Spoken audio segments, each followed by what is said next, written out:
Hello.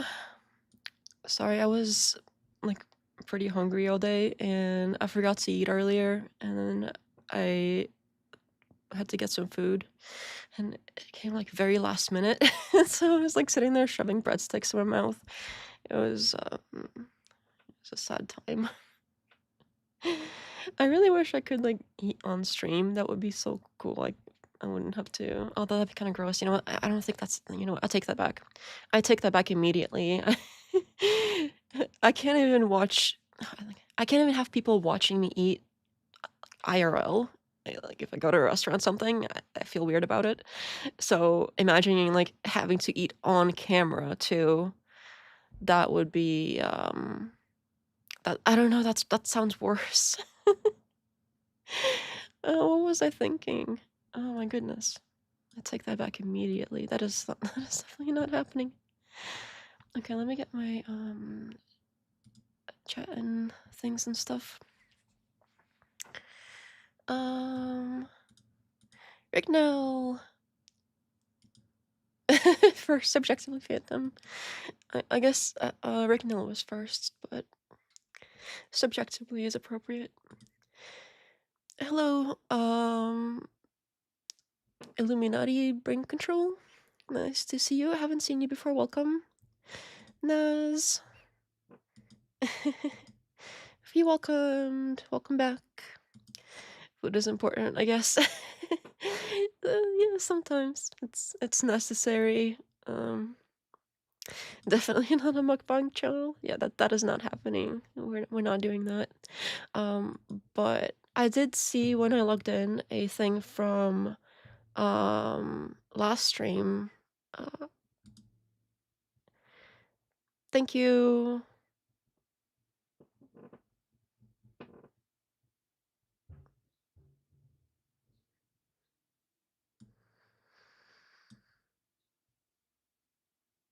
Ha ha. I love how I did ha ha. Thank you so much, Rick Nell. I appreciate it. I just saw that when I pulled up the stream thing today. I don't usually check it in between because I don't usually get stuff during either, so it's kind of pointless to check it in between, but thank you so much. I appreciate that. I love how the thing said ha ha. It was so like not ha ha energy. It was like a ha ha. It was very creepy. Anyway, thank you so much. I appreciate it. Thank you. Resist oppression. Nice to see you. Welcome back. I think I've seen you before, maybe once. I don't know, it sounds familiar. If not, welcome for the first time. But I feel like I've seen your username before. Ha ha. Alright. Let me get everything kind of pulled up because I gotta do the links and stuff. And I guess I could kind of tell you what I've been working on. So besides the video that just came out, besides that one, I've sort of been looking into other stuff at the same time. I have plans for like 5 or 6 different research avenues, like things to look into that I found like some things for but needed a deeper dive, I guess. And sort of I've been trying to figure out like which one I want to do next because I kind of want to do the audio one still. And I already have a lot ready for that. I gotta cut up the clip in the way that I want it, and there's a lot of pieces that go into it. So I might as well get that one knocked out because at first I kind of wanted to do not a lot of, a few smaller ones before I get into, like, well, I should put this. The plan was to do a few smaller videos that take less research effort than the like audio piece by piece thing, and I'd be working on that in the background, and then I would do like the lower effort things meanwhile. But uh, of course, the lower effort things turn into complete, like, super deep dives every single time. I don't know how it happens, but every time I start researching something, I keep adding to it, and it doesn't stop. So, what was intended as a few, like, lighter in between episodes have turned into each thing has turned into its own giant monster. So, you know what? Forget that idea. Um, But yeah, I might as well kind of not start, continue and knock this one out because I don't want to keep having to think about it and not do it. I would rather get it done, and it's already maybe like 1/3 of the way there. There's just a few steps I need to do. Just and I'm around a little. Oh, cool. Oh, okay. I feel like I've seen your username before somewhere. It seemed familiar. Okay, let me get the link things because I always forget that. I've been sort of good about it lately, but I've also been known to forget it. I don't know if it really helps either. I keep doing it every time, and I feel like it's doing something, but I don't know for sure. Oh, I have to do this one, of course. And yeah, so I suppose this Christian nationalism one. So we'll be doing that one. We'll still do the other one another day, probably, if we don't have anything more interesting going on. I saw like a few bits of the other one, and it seemed like it might be kind of funny because they're talking about wee wees. I don't know why I said it like that. I'm not 5. Something's wrong with me. I'm really not. I'm not 5. Not even close. Wee wees. Jesus Christ. That is not. You know what? I think it's understood what I meant by that, so I'll leave it at that. I don't have to revisit it. Okay, let me finish this real quick. And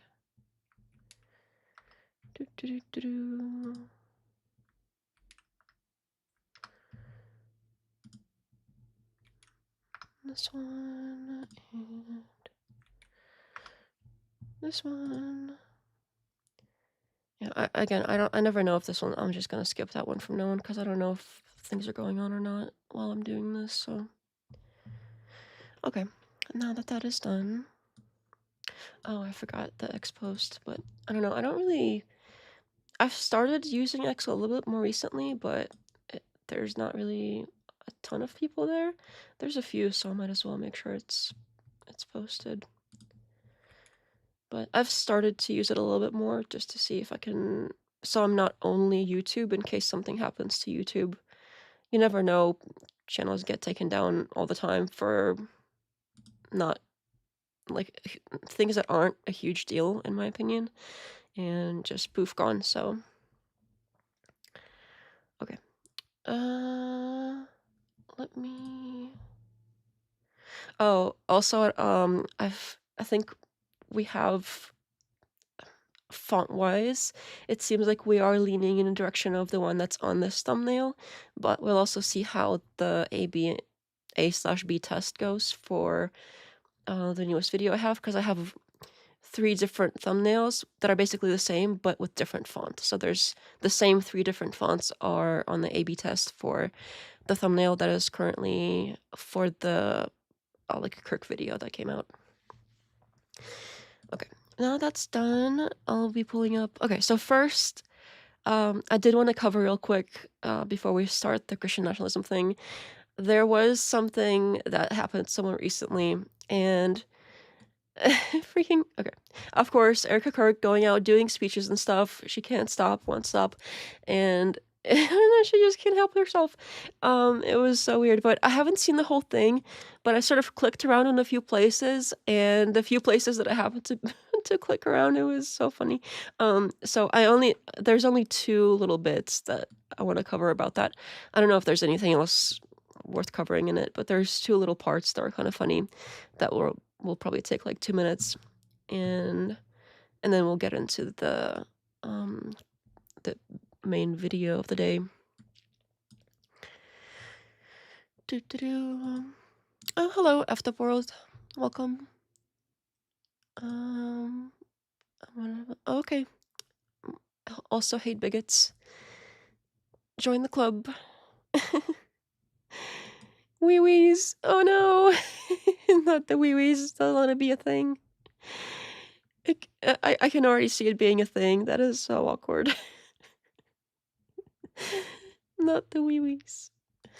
I should up here and then talk about wee wees. Oh my goodness. No, I'm sorry. Stop. Why do I keep saying it? Hello, Monday evening. Nice to see you. My weekend was tired. I've been doing a lot of research and stuff like that, so I would love to get a nice long nap. Would you be interested in debates from the left? There was like a little streamer civil war over there, over what the right direction for liberals post-Trump. They get somewhat heated, lol. That sounds funny. I wouldn't mind sort of watching and reacting to some of those. That might be fun. Erika Kirk said stop. Did she really say stop in the speech? I didn't know that happened, but she does do that a lot. Especially when we replayed that one clip of her saying it. Okay, let me pull this up.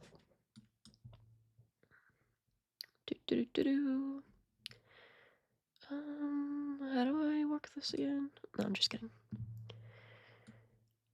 Okay, I need this over here, and oh, while I'm pulling it up, I just noticed the background when she's like getting on the stage and everything. It says CEO and chair. They keep adding like her everywhere I see where she's everywhere that's like pro Erika that's introducing her. They're always like chair and CEO and chair, and I don't know. They're like rubbing it in our faces. The chair thing she's doing both things, and it seems like not even Charlie was chair. At least they never introduced him as such. He wasn't marked as chair on the website. He wasn't marked as chair on any of the tax forms. So if he was chair, that's not something that anybody was aware of. But yeah, I harped on that before already. But I find it so weird how they really like why. It seems like they probably if she I don't know, if she was chair, it seems like they probably wouldn't want to advertise that because that's kind of not great.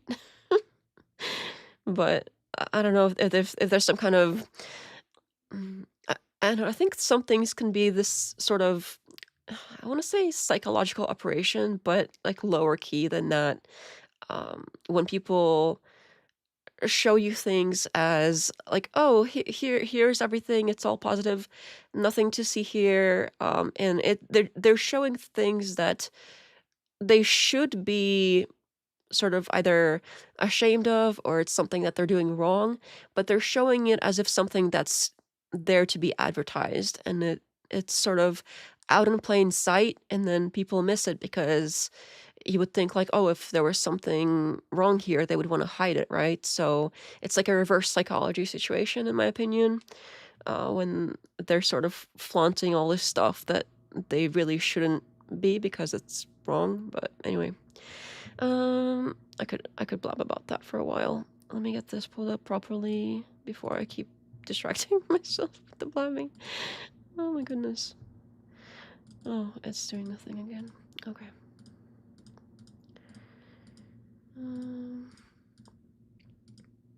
I might have to take. I know usually I don't take enough water breaks. I'm gonna have to start doing a little bit more of that. Because I do feel a headache coming on. I don't know. I gotta remember to drink water during these. So if I pull up the BRB screen, you'll know why. Also, I'll probably mention it too. I don't know. But I do need to be doing that more often. It's not good to not drink water. Okay, well, put me over here. I don't know, she's kind of in the center. Okay, well, put me up here for now, and... Okay. You see what I mean? It's... Oh, well, it's right behind me. It's where I put myself. Well, you can kind of see part of it. It says CEO and chair, and it's got, I'm assuming, her face on it behind her. Like a huge... It looks like there's a huge screen or something behind her, and it's got her thing. It's a few seconds in. Yeah, see, there it is. they've got her face in this American flag background, and she's got the little president's podium thing. She also was speaking at the little president podium when it was the memorial too. It's in the thumbnail for the other video I just did, and I noticed how it's like every time the president is speaking, they pull out this like thing, but then everybody else that speaks also gets to go in front of it, and it's almost this weird imagery that's like, oh, this is like a president person or something, and she's also like the outfits have changed. It was all frilly, girly, frilly, like pink dresses when Charlie was around, and then like as soon as he passed, she's like pantsuits all the time, everywhere. All the like, she looks like she's dressing as a politician. She's like dressing for the job she wants to have or something. I don't know what the situation is, but when she was dressing for the job she wanted to have as like the what like a trad wife person, she was like frilly dresses, and now she's all like, you know, pantsuits, boss babe. I don't know if she's gonna be like a senator or a congressman first or something, or if they're gonna. I doubt they would push for presidency or VP right away. I think that might be like a 10-year plan or something, if that is something that is being planned. I doubt they would do it so quickly, but it seems like they at least are trying to get her sort of groomed for something like a senator or congressman position, at least, to sort of get her a start in politics. I think people forgot how to be human or something. It seems like a lot of people are having problems with that, especially Erika. Oh my goodness. She's definitely the CEO and chair, understand. That music she whipped out to. Oh yeah, that I thought that was a joke, but then I saw it on the little clip here too. Let me play it here so I'm not blabbing too much. She is the chair. She's low-key mogging us with 2 whole titles in front of her name, not gonna lie. Well, I think that's the intention. Alright, why is it like loading? There we go. That was kind of quiet for me. Let me turn up my own sound. Oh, it's kind of quiet over here too. Let me do that again. Oh, not that. This.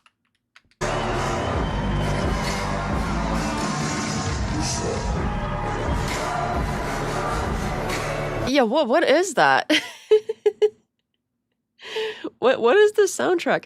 The first time I heard it, I thought somebody, like, because I saw a few clips on Twitter or something, and I thought somebody was putting that soundtrack over her entrance video to like make fun of her, because she's sort of the way that people sort of very commonly poke fun at her is because she did this like WrestleMania entrance style, the WWE, yeah, right, effed up world.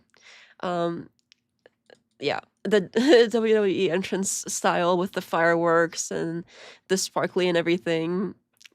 I thought it was edited the music. Yeah, me too. I know, but no, that's the real thing. I don't know who picked that, but I honestly thought it was a joke. They seem to use trap EDM or dubstep stuff as a genuine kind of that kind of music. I feel culturally appropriated. Okay, well, they're gonna have to cut it out, because if somebody feels like their stuff is being culturally appropriated, then obviously they can't be doing that no more. Somebody gotta tell them. Somebody gotta write to Mrs. Erika Kirk, CEO and chair, and be like, Rick Nell feels like you've been culturally appropriating his stuff. You gotta stop doing that. I don't know why I did a voice with that. It didn't make sense. I'm gonna use that song in my next video. That I do wonder what song this is. It's got to be like an existing soundtrack. I doubt it was created just for this. So I wonder if somebody's already noticed or found out which one it is. I might have to look at that later. Don't use my music. It feels like Yeah, it's like cool now. Every time something is made cool, then it tends to kind of go downhill a little bit. Anyway, because I don't know if I want to. Let's sort of watch the entrance, and then while we do that, let me find the timestamp that the thing was at that I happened to notice. Welcome. Look at this crowd. Oh yeah, look at this crowd. Look how happy she is that there's a crowd, because the crowd for the president is gonna come out and be all like, "Yay, people!" Because if there's not if there's not a big enough crowd, she's not gonna be coming out, right? We all know that from the whole JD Vance situation that happened. When was that? A few days ago, when they were supposed to be in Georgia, and she was like, "Oh yeah, there's a security thing," even though the vice president and Secret Service have been like taking care of all the security stuff, and she never had issues with potentially security anything before that. She was going on about how it was she was not afraid, that she wasn't going to stay home, and there were several clips of her like when people asking her like, "Aren't you scared to go outside?" Which would be a natural reaction if like your husband gets, if that happens to your husband, somebody might be out to get you. If you're like, I don't know who that was. Like, somebody could be out to get me. What if there's others like that? Even if that person got caught, what if somebody else has similar ideas? Clearly, they're after this, the husband, possibly the family too. Like, you never know. So it's a normal a normal human reaction would have been to be afraid and be like, yeah, I'm worried. I don't know if like about appearances now. I'm learning how to be okay with going outside now. That's like a normal human reaction. I'm not saying everybody has to be like that, but that would have been more normal than being like, no, I don't care. It's all good. And then suddenly, when it's convenient, it's like, oh no, I'm so scared. My poor children. Okay. Anyway. Which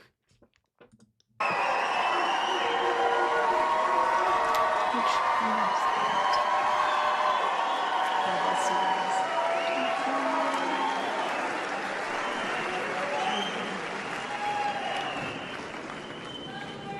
Love you guys.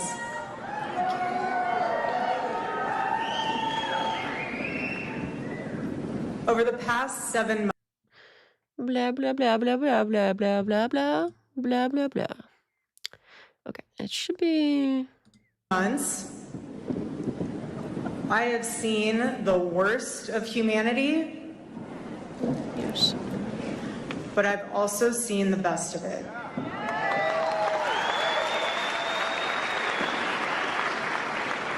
And it's reminded me that... Is she like getting off on the crowd or something? This is weird. 420 is supposed to be around here somewhere.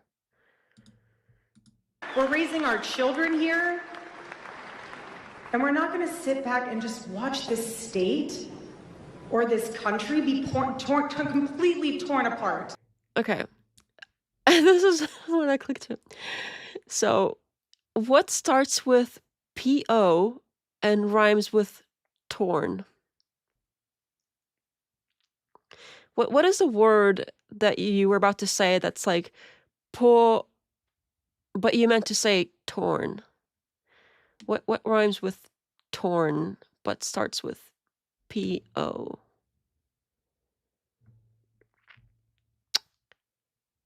Yeah.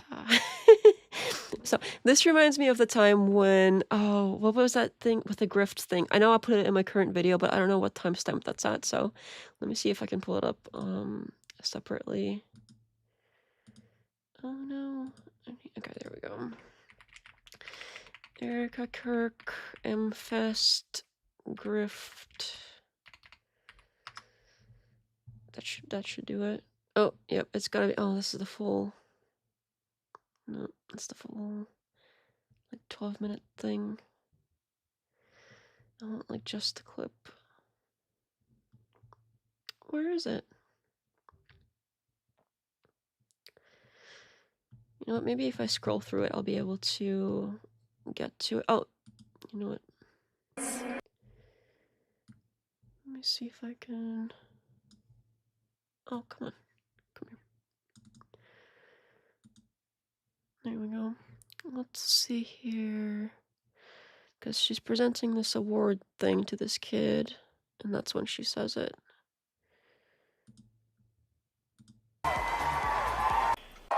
Anything. That's Blah, blah, blah. and Courage Utah Valley. Chilcutt, a rising senior and chapter president at Utah Valley University, has been involved with Turning Point USA since 2023.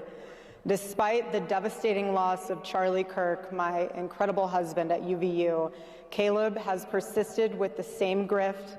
Excuse me. It never gets old. She's got this thing for whatever she's got this like Freudian slip situation. Oh my goodness. The track's name is Boss Babe, Hell on Earth remix. No way. Actually, no. I would have believed it. I really would have believed it. I would not be surprised. Yes, the corn. The corn is the correct answer, by the way. The Assassin JD Vance. Oh, that was the, right. From, this was, I think the same Amfest was full of these things. Addicted to the grift. Yeah, so she seems to be, for somebody who is like striving to be in the spotlight and doing all these speeches to big crowds and things like that, you would think she would be taking some like public speaking lessons if she really wants to be speaking in front of large crowds live on like a podium with all these people, and if there's not a big enough crowd she's gonna run away crying or something. I don't know what the situation was exactly, but that's how I imagine it. So you would think if this is something that's your calling, apparently you would take lessons and you wouldn't do stuff like this, but I don't know. I know other people make mistakes too. It's not like unique to her, but she seems to have this thing for like spilling out the words that I don't know. It's some kind of like mild form of Tourette's or something. When Charlie was killed, there were 16 of those cell phones in the crowd. Oh, that's interesting. 4 are attached to Vance. I haven't heard anything about that. Might have to look at that later. Thank you. But yeah, so the way that this, when I heard this over here, we have to listen to it again. Our children here, and we're not going to sit back and just watch this state or this country be completely torn apart.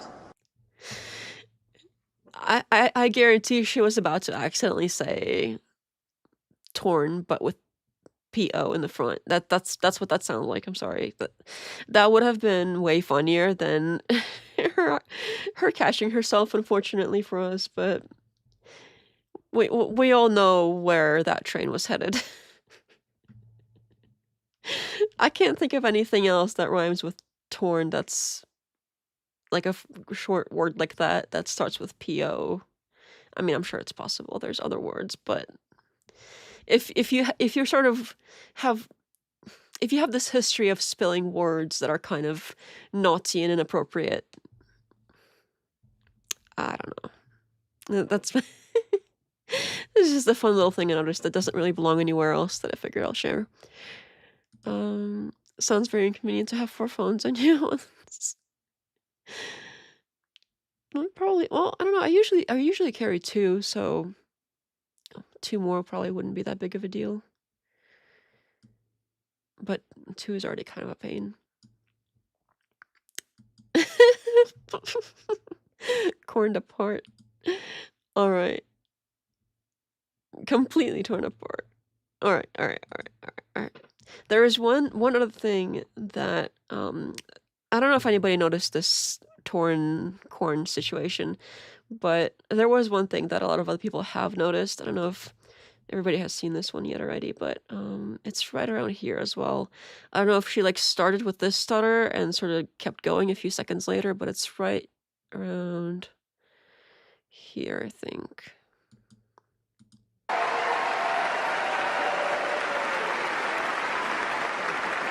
I refuse to let California become Arizona.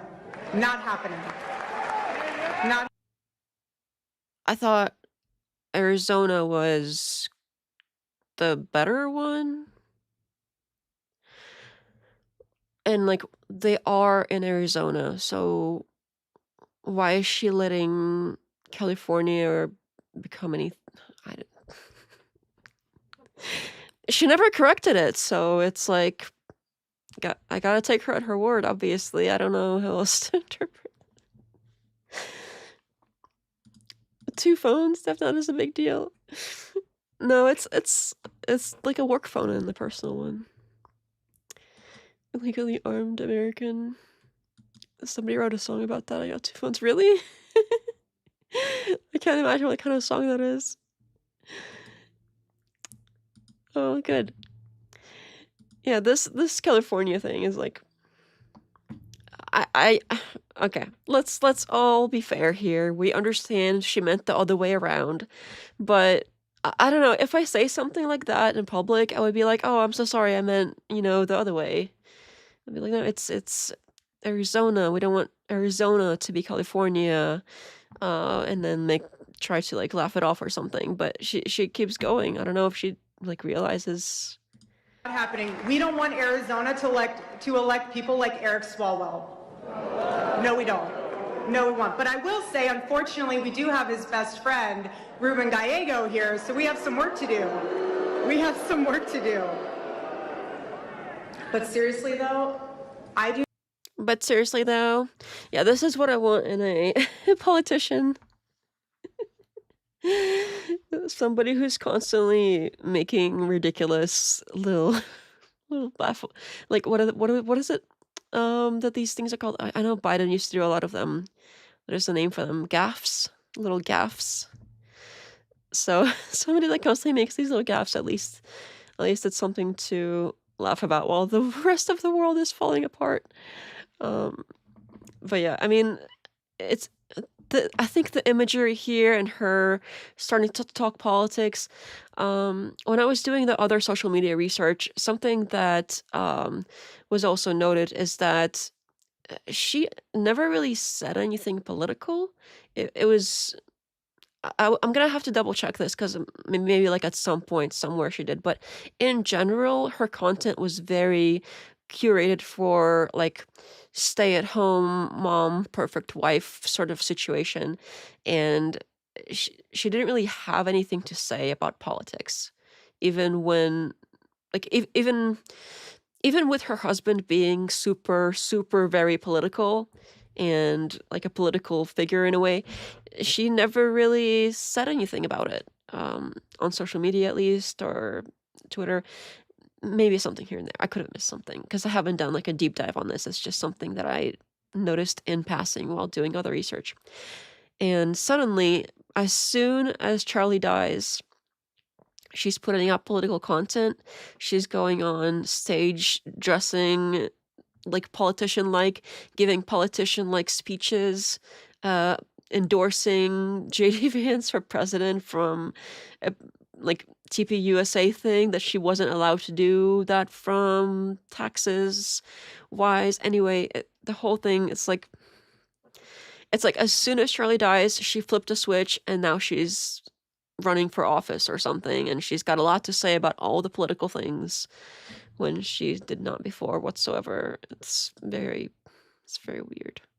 Anyway, okay, that's just a few things that I noticed that don't really belong anywhere else. I think that it seems to be like tradition now, so there'll probably be more next stream if there's little moments that I don't really have anywhere to put. But we can get into the main video now here in a minute. Why doesn't she carry around like little Kleenex anymore? I thought that was to keep wiping up to makeup dripping off her eyes. I don't know. I wouldn't be surprised if she pulled it out at some point. She pulls it out pretty often, but I guess not here. Yeah, I don't see it. I'm like scrubbing through the video. I don't see it anywhere. I think this might be the first speech I've seen her at where she didn't bring her little tissue thing. where she's like wiping snot into her eyes, supposedly. Like nobody cries and then like touches their nose with a tissue to like pat whatever snot is or tears are coming out of their nose and then dabs their eye with the same part. Like nobody does that. That's not how people work. There's some kind of instinctive thing people have to not rub their snot in their eyeballs. So, and she keeps doing it. I don't know, maybe people started noticing and they're like, okay, you gotta drop the tissue thing. It's not working for you anymore. All right. Let's see, where should we put ourselves here for this one? Maybe in the bottom middle again, because that seems like a 2. We'll see how the camera angles go if I have to move myself. Make it a little smaller. There we go. Okay, let's see. Let's see how this goes. That looks okay, I think. Okay, so this is a trigonometry thing. It's been going somewhat viral-ish. At least I've seen a lot of people on Twitter talking about it, so. Outcomes of Christian ethics, even on secular society, are the best outcomes. That's the case I would make for why I think Christians should be in charge of basically everything. What you're talking about is dominance by one group over everybody else, because we've got a better view, right? Yeah. You would outlaw homosexuality, I'm guessing. Sure. Well, Okay. I would outlaw homosexual marriage. But but isn't homosexuality wrong also? Sure, it's immoral, So but why wouldn't you outlaw? you don't need to necessarily always place a law in against something which is immoral. I don't even understand what the purpose is of the vote for women. What is it? What is the point here? Because it affects them as much as it affects us. I've never seen a great reason why women should be able to vote. Because they can vote to send men to war that they themselves do not have to go fight. Why do women get exempt from that? If you want me to be blunt, Why do you hate leftists? they're psychopaths who are going to destroy everything that I care about through suicidal empathy. Ooh. Thank you, Professor Hizzle. What's up, homie? Gotta hit the side couple as well. Thank you so much. All is pretty well. And thank you for the super chat. I think that's the first super chat I ever got. Yay. Thank you. I appreciate it. I really think that is the first one. Thank you so much.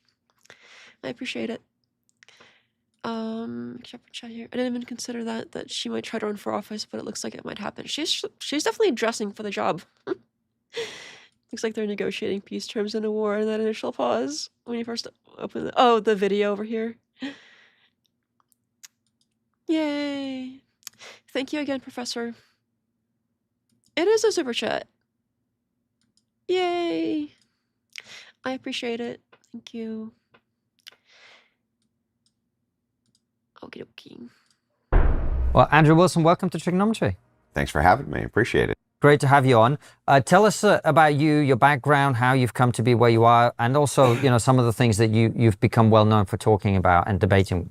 Well, I'm known as... All right, we'll continue in a minute.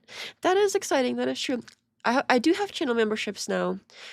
Is that a 1K sub? I think the channel memberships come with 500 subs, and then the 1K sub thing is like regular ads before videos and stuff. I'm probably not going to put them on the live streams or in between videos because I find it annoying when other people do it. But I'll just the before and after is probably okay. But I don't think I'll be putting them like on the live streams or on that would be so annoying. If I have to, I know not everybody has like YouTube Premium or whatever, and if I was watching a live stream and it like started playing ads randomly, I would be so annoyed. So I'm certainly not doing that. But yeah, that is a big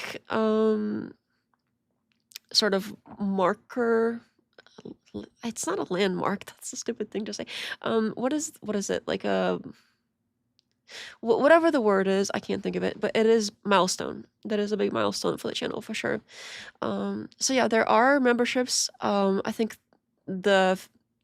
it's like a $2 one, and I forgot what the other one was, maybe like $5 or something else. Anyway, the lowest tier, when I put out videos in the future for like the videos that go on the regular video page, not like the live streams, but the regular video page, I'm gonna put them out, and then whoever has the channel membership gets to see them first for the first, I don't know, 24 hours, and then everybody else gets to see it too, because then it'll be public. But yeah, it's only like $2, so I figured if it's available, might as well turn it on. But if anybody's interested, it's available in there, and we have to work on getting emojis for it, because I know that is something that is also a thing that comes with it usually, but we'll have to work on some decent ones. So if anybody has emoji ideas that don't involve wee-wees, because I don't think a wee-wee emoji would be appropriate. Maybe one that, no, you know what, forget it. That, no, we're not entertaining that. Yay. Okay, so yeah, that is channel news, and thank you so much to everybody that has been supportive of the channel. It's really nice to see it grow finally, and I know it's been a while, but I really appreciate everybody that subscribed and shared and commented and chatted and, keeping me company and everything. So I really am grateful. Thank you so much. And especially for everybody who donates. That I don't know, I don't get a lot of those, but I also feel awkward asking. So that probably has a lot to do with it, because usually if you don't ask, you don't receive. And I'm working up to the asking part, so I'll get there. Oh, I will get there. Definitely a bald wee emoji. I don't want to know what that means. We're not going to think about it anymore. Oh, my cat should be an emoji. That's a good one. He's a pretty cute cat. I'll have to see if I can like AI his face into something that's like cartoonish cute or something, because I don't know how a regular photo would work. Anyway, okay, let us resume. Maybe the premier blood sport debater on the right-wing side. I debate almost every issue imaginable from a Christian foundational view, including politics. So the way I got in the space was... Ooh. Rick, now, welcome to Actually. Thank you so much. You got to be the first member of the channel. That is so special. Thank you. You get shouts outs too. Oh, I noticed it first. See, you even get a special thing. You are first. Oh, you get a little star. That's so cute. I like it. She said, no way. Okay, yes, I did say wee wee. I'm sorry. I regret it, but at least you're here. Welcome. There was a wee wee related conversation, but it's over now. We're past it. We're moving on.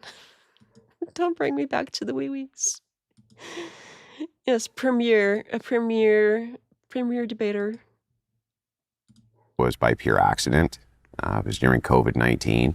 They had shut all the businesses down. I was a robotics mechanic, and I worked in meat plants. And they shut those down in Michigan because the governor at the time, her name is Gretchen, she's still the governor, Gretchen Whitmer. That was part of like her whole device for Michigan, was shutting everything down. So I was basically furloughed. And when that was happening, I was extremely pissed off. And so what I did was I went on Facebook and other places like this and started arguing with stupid progressives, much like the Coomer Gremlin, who you recently debated, people like that. And some of them actually had little video shows. And so I started asked to come up and talk. I want to see, should we do a count for Destiny mentions? Let me, okay, that's one. Talk to them. Hey, why don't you have me up on your little show here? And then I go on the show and obliterate them. And after a while, that picked up a little bit of steam. People started putting it on YouTube. And then the content became popularized. And here I am. Never thought in a million years I'd be an entertainer. And I never thought in a million years that I would be engaged in as many high-profile debates as I have been. And why do you enjoy doing this? Because a lot of people think because I it's a hate weird thing to do. leftists. So, I mean, just like, if you want me to be blunt. Why do you hate leftists? Because they're psychopaths who are going to destroy everything that I care about through suicidal empathy. Do you mean progressive? Okay, coming in strong. All right, you want to get a strike? Oh, okay, thank you. I'm going to sit in for your content. What does that mean? like hang around. But anyway, welcome. Welcome to the show. We hang out here and chat and watch stuff. Progressives, or do you mean leftists? Both. Like the entire left? I consider the delineation of the threshold minute. Because? Because when you really get into the granularity, it's all about ethics, and they don't have any. And so because there's no ethical foundation, all you're talking about is degrees of psychopathy. What? Okay, dude is tripping. Okay, if you disagree with somebody's ethics, it doesn't mean they don't have any. People generally do have ethics of some sort. Like, this is so stupid. Okay, I understand that if you think your ethics are better than others, as does every single person on the planet, you might think that somebody else isn't ethical enough by your standards. But to say they don't have any whatsoever is... I think the point would be stronger if he pointed out specifically how their particular ethics suck instead of sort of waving it away as non-existent. But okay. What about people who just want like a little bit more wealth redistribution, but generally they love America? I mean, those people, they are decreasing in percentage on the left, but they do exist, right? Why do they want it? Because they think they have a different vision to the right of human nature, and they think that a lot of things that happen to people in life are partly about luck and structures and stuff like that. So they think that, they think the right massively overestimates the consequences of agency. So the idea that sometimes, the caricature of the right would be, well, everyone gets what they deserve because it's a matter of your hard work and talent and application and whatever. And the left, the sensible left, I think, says, well, sure, but luck is a big part of it. There, by the grace of God, go we. Therefore, if someone is struggling, not everyone is struggling because they didn't put in effort. Sometimes shit happens. People get sick. Accidents happen, whatever. So we should look after people a little bit more than the people who want the lowest taxes possible. That would be the Steelman argument, I think. Okay, so that makes sense. So the idea here is social safety nets, right? Right. Okay, so how come those aren't voluntary? Well, probably because you can't achieve the level of redistribution you want without applying some level of force. Interesting. Yeah. Because the entire idea of progressive liberalism is supposed to be voluntarism, and that... Oh, where did he hear that? Okay, the whole thing should be voluntary. That's a libertarian idea. I think leftists are not into that at all. Leftist is very, like, big government. So I don't know where he gets this, like, oh, the left wants everything to be voluntary. What? that the left-wing government does not force you or compel you to do anything. No, That's the- What? That is so dumb. That's not true. I don't know what else to say about it. That's not true. That's not how... Most leftists are very pro big government. Like, they want the government to come in and take charge and start taking care of all these extra things that it's not already doing. That it's not like, oh, we'll leave you alone and you do what you want. It's very like, we're gonna tax you and pay for other people's stuff. This is not... Like, what? Bullshit. But that's the promise. No, the point of government is to make people What? Whose promise? Where did he hear this? do shit they don't want to do. Completely agree. But the promise of the leftists, the promise of the progressive, the reason they demand that we have a secular government and we can't move towards Christian ethics or Christian nationalism is because secularists are going to do what's fair. And what's fair is you can do whatever you want as long as you're not hurting anybody else. We're not going to force you to do anything. That's stupid. That's like a libertarian thing. I don't know how else to say this. It always comes down to force doctrine. Oh, I'm sure this is exactly where he's trying to go, because he's going to be like, oh, well, with the government, it has to do stuff, and they get all the force, and then why can't we do the force? Because we, the Christian nationalists, we want to force the other people to do stuff. We don't want them forcing us to do stuff. So then we're going to get our swords and fight with our wee swords. The evil Christian nationalists will. But here you just laid out a case for how it is that they're compelling me against my will to do various things. Well, right. I mean, any government is about the thing that really defines a state is the legalized use of force. It's all about the Totally use of agree. force, right? That's what the state is. Yeah, of course. But see, I think if we want to have a discussion about progressives being idiots, like, we're going to be on the same page with that one. But we were talking about distinction between the center-left, I guess, and the progressives. And I was saying, isn't there quite a lot of reasonable people on the center-left who, like, would agree with us that the state is about shaping human behavior and making people do stuff, but what they want is well-motivated and actually based on some rationale that we might agree or disagree, but is kind of logical, which is about a higher level of, like, I don't believe in zero taxes and no government redistribution at all, personally, right? So therefore, it's just a matter of degrees. And it's about, is it, 5% taxes or, 20% taxes? But once you start getting into the high 80s, that's where I'm at. You know what I mean? Like, do you see what I'm getting at? So that's where I think sometimes in these arguments, the existence of the reasonable center-right and the reasonable center-left gets lost because we're constantly arguing with the extremes of the other side. Well, is that fair? Yeah, I guess, but maybe we can dive in. I think that is pretty fair. And a lot of times what I do see is the extremes, especially on the internet. It's the extremes that yell the loudest. And people kind of forget about sort of most people who are kind of somewhere in between. Into semantics a Sure, bit. if you want. Okay, so when you say right or left, you agree with me that's dialectical? What do you mean by dialectical? Like, They're opposites of each other, you mean? well, not just that, but when we view politics in the paradigm in the United States, we view it through a dialectic that is dual. It's left, it's right. So even you said center left, that's plays within a dialectic, right? Yes, there's a center, but it's still left or right.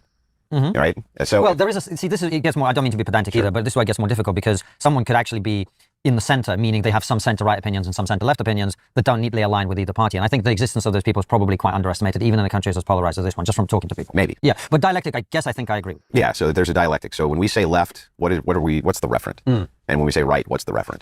Like, what are we? Okay, a dialectic. I keep thinking about this. That sounds wrong. Let me slow this down a little bit so we can. That doesn't sound right to me. I know he loves to pull out big words out of his butt and think he's saying something profound here, but A dialectic, like, They're opposites of each other, you mean? well, so yeah, I guess, but maybe we can dive into semantics Of the reasonable center-right and the reasonable center-left gets lost because we're constantly arguing with the extremes of the other side. well, Is that fair? yeah, I guess, but maybe we can dive into semantics a Sure, bit. if you want. Okay, so when you say right or left, you agree with me that's dialectical? no, that makes no sense. That's not. Okay. This is stupid. He's trying to use big words he doesn't understand to sound smarter because most people aren't familiar with the words. Again, as is his MO, as we know. That's not what that's not what that means. Okay. The only dialectical, anything dialectic I have heard of is the Hegelian dialectic or dialect. I confuse them all the time. Is it dialectic or dialect? Hegelian dialect. I think it was dialectic. Something like that. We'll look it up. But that's sort of like the commie stuff where you take two opposing ideas and then you sort of mash them together and then it's like some combination of the two and you get like opposing forces joining and finding like the center truth in it or something like that. I don't know exactly, but that's kind of the general idea of what that is. It has nothing to do with things being in general opposing to each other. It's a specific thing about what you do with the things that are opposites to like join them. There's no, what is this like something that's, if you were to describe things that are opposites, like the right and the left, okay, they're opposites. Say opposites, because he clearly doesn't know what dialectic means. That's not what that means. If there's no like joining things together, that's not what that is. He's like, oh, well, what are these two things that are opposites? It's like we agree it's like a dialectic thing. We'll have to look at the definition because. Oh my goodness. I didn't think it was going to be that soon into this. Okay. Oh, also, by the way, I got a quieter keyboard. The other keyboard I had was like taka taka taka taka, and I've got a quieter one, so it's not as ridiculous. Because I know a lot of times I mute myself to type, and then I forget to unmute myself. It's been a problem. A dialectic is a method of reasoning through the clash of opposing ideas to arrive at a new understanding. There's some classic forms like Socratic or Platonic dialectic, so a back and forth questioning to expose contradictions and get closer to the truth. There's the Hegelian dialectic. The thesis versus antithesis produces a synthesis. And the new position contains both of the things. And then there's the Marxist dialectical materialism. Material/economic contradictions drive historical change. So, yeah, I mean, that's not what he's describing. Having a two-party system has nothing to do with a dialectic. This is a great example of this freaking dude pulling some big sounding fancy like academic term out of his butt just so he can one up somebody else who so far like has been calm, collected, to the point, and all of his like steelman arguments sort of as it's sort of an opposition. They don't it seems like they don't even disagree about like, oh, progressives are crazy. But somebody who disagrees with him on a few things, like he has been coming across as very um like I don't even know how to describe this. Like he knows his stuff and he's there to have this intelligent discussion. He's got he's coming across as like smart, I guess. And if somebody else is coming across as smart, he can't have that. So he's gonna go into his butt and he's gonna pull out a random word that sounds big and important that the other person might not be too familiar with and try to use it horribly in a way that makes no sense whatsoever. And then he's waiting for the other person to be like, oh, what does that mean? And then he can explain it. He can teach, because he needs to have this thing where he's like teaching other people, because he's the source of knowledge and truth, and he knows all of this fancy academic terminology. And if he needs to explain something to somebody, that's what he lives for. So he's got to put the other person in this like student position so he can be the teacher and he can explain. But he doesn't know what the fuck he's talking about. This is so stupid. He doesn't even know. He literally pulled a random word out of his butt and he's trying to make it seem like it means something here, and it doesn't. It really doesn't. Looking it up now. Yeah, I mean that's not what it is. This is so stupid. I like loud keywords. I do too, but I had to tone it down a little bit. Also, he was trying to get brownie points for using a specialized word that only certain people would know, so you can stand over them being on top of the conversation. And that, absolutely, that's, in my opinion, that is what is happening here. And then he doesn't even know the word. Okay, if you're going to be pulling tricks like this, at least know what you're talking about, because it looks so much worse. Like, if he misused the word and maybe like somebody else introduced it, or he honestly like thought that it was relevant somehow, and he happened to misuse a word, I don't think it would be that big of a deal, because everybody misuses words sometimes. Like it happens to everybody. But the clear intention here is to like outsmart the person who is looking smarter than him at the moment. And like when somebody falls flat on their face doing that sort of trick and they misuse the word and they look dumb, the only thing we can do is point and laugh. That's the only thing that is acceptable in this situation. If somebody misuses a word and it's like an honest mistake and they're like generally cool about it and it's not a big deal and we move on and nobody cares, like that's the usual normal response. But in this situation, it's sorry. I've seen this trick so many times from this exact person that I'm pretty sure that my opinion on this is correct. But again, we can't read minds. But I've seen this before. What do you mean by dialectical? Like, They're opposites of each other, you mean? well, not just that, but when we view politics in the paradigm in the United States, we view it through a dialectic. He's like, what is a dialectic? He's like, well, it's not just opposites. Which he's right about, because he could have just said opposites. But he does. This is going nowhere. That is dual. It's left, it's right. Yes, Andrew Wilson, tell us more about the dialectic that is dual, about the left and the right. That he's literally repeating what he said initially. He's like, you agree the left and the right, it's a dialectic, which they're not. And then he's asked what it means, because that is like the honest thing to do, is like if you don't understand a word, it's okay to ask. And since he's the one who used the word, he should be able to explain very clearly what he means by it. It's not happening. He's repeating all the words that he said when he introduced the word, but he didn't explain anything further. He literally said the left and the right and dialectic. He used the word in the definition of the word. So far, we have gotten no further. So even you said center left. That's plays within a dialectic, right? Yes, No, it doesn't. That's not how that works. there's a center, but it's still left or right. Mm-hmm. Right? No, that's not how that works. That's not what that is. There is see, this is, it gets more, I don't mean to be pedantic. If anything that was in the center of two opposing things was a dialectic, that's just not what that means.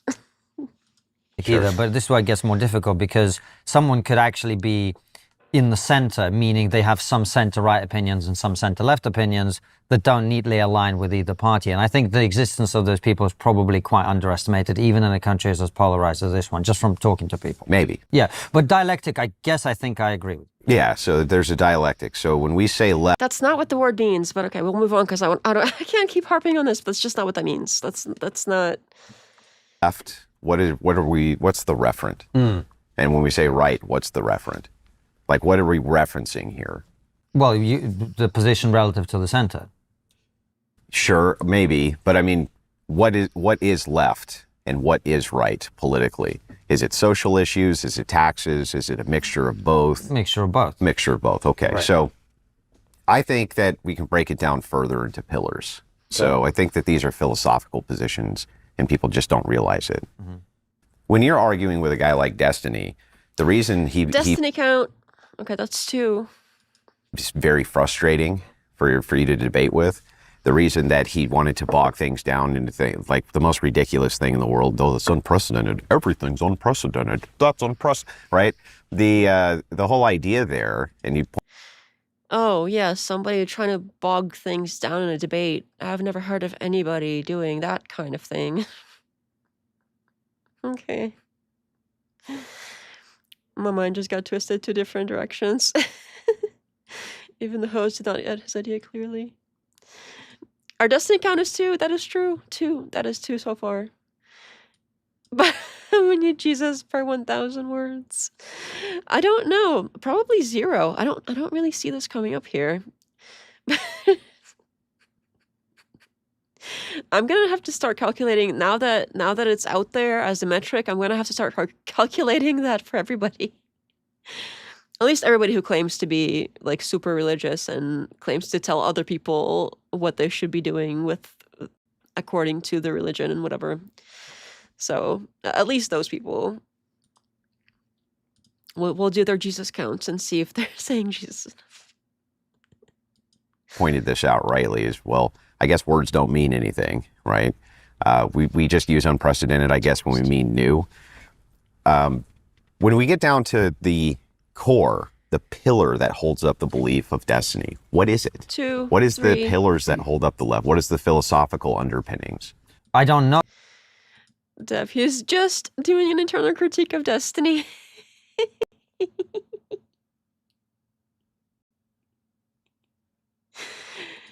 I'm sure he will claim something like that at some point if it starts getting difficult for him. My goodness. Oh, in his case, I think in his case, actually the philosophical underpinning is people who don't agree with him are bad people, and therefore they need to be destroyed by any means necessary. I think that's it. So it's about power, really. Well, I think the idea, the philosophical underpinnings operate from the left-right dialectic. The left-wing pillar is based around anti-realism, anti-moralism. So that's why you end up with postmodernism and many of these other philosophies which come from left-wing liberalism. Those aren't coming from right-wingers, those are coming from left-wingers. Right-wingers are, the reason that they're so much more associated with things like traditionalism or things like religion, this kind of thing, is because they view society as being duty-bound, and progressives view everything through the prism of rights. So I have a right to do this, I have a right to do this, I have a right to do that. And Sorry, what? That's... What? What is he on? Seriously, this is so far, it's... How many minutes? We're like 10 minutes in, not even, and this is so stupid immediately. Progressives are about rights and what the right wing isn't. The right wing doesn't care about their right to freedom of speech or their right to their religion or their rights to own a firearm. The right doesn't care about rights. Okay, it's a duty thing. What is he talking? This is so. This. I mean, am I completely out of touch here, or is the right really focused on rights as well? Like this, rights are like an American thing. This isn't. What? conservatives don't believe in rights. Yeah. What? They absolutely do. Most conservatives that are like right-wing people, which is most of them, they're very like pro gun rights, pro rights to, or at least they say they want the freedom of speech. And at least they were on the right side of that when, the left was in power.